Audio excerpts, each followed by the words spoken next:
Hi, this is Nick. Welcome to ISG, where we talk all things real estate in the Czech Republic. Today we're going to continue our series on investing for your children by looking at balloon payments.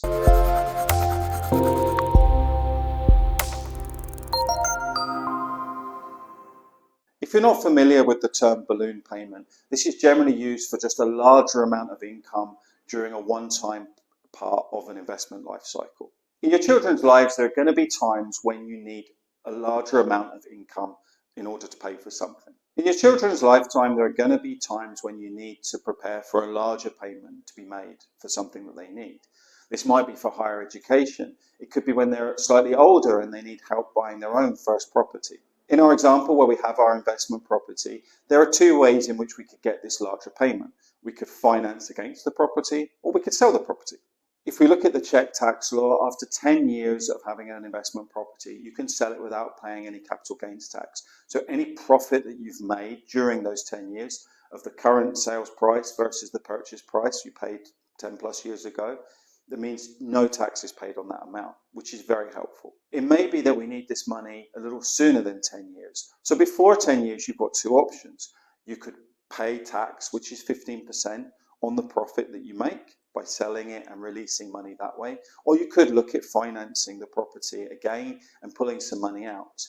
No doubt during this time, the property has grown in value.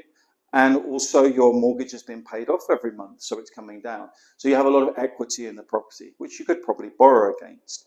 Now, of course, this means longer until the mortgage is paid off, but it may not be the right time, or it may make a lot of sense. If interest rates are very low, it may make sense just to borrow the money versus selling the asset.